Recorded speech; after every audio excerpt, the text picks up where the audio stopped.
This is a basketball. If I give it to you and ask you to shoot it in front of a booing crowd, studies show you are more likely to fail. But then if the crowd cheers for you, you're more likely to score.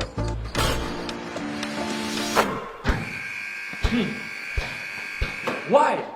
At restaurants, if all your friends refuse to get dessert, you're not likely to get one either.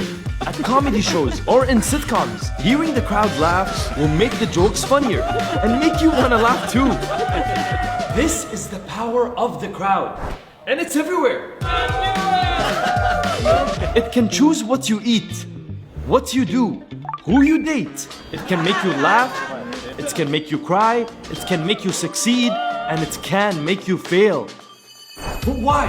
Why do we follow the crowd all the time? And is there any way to escape it? Let me explain.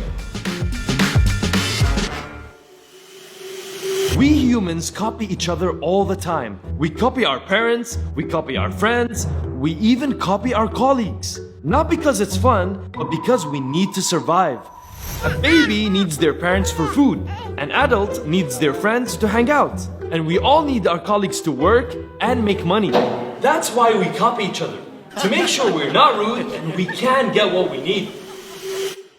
It's literally in our brains. Our neurons see what people do and force our muscles to do the same.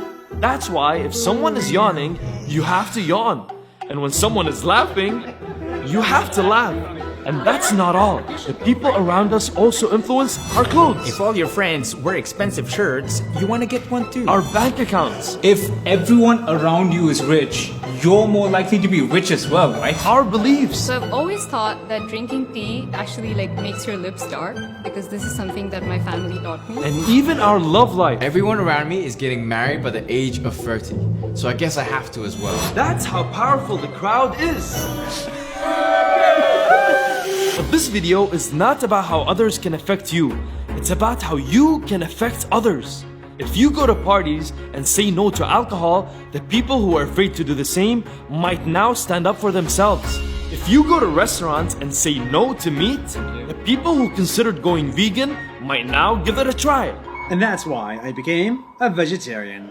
And if you decide to cheer for others at all times, they just might do the same for you. In fact, all the big changes in the world were made by people who stood up against the crowd. In the US, 70 years ago, Rosa Parks refused to give up her seat on a bus to a white guy. And that opened the eyes of the world to racism. In India, Gandhi stood up against the British in a non-violent way, and that inspired the country to ask for independence. In Pakistan, Malala Yousafzai stood up for girl education and inspired millions of women to fight for it as well. It's easy to feel powerless in front of crowds, but let's not forget, they're made of individuals like you and me. And if we don't like the way they behave, it's up to us to lead the way.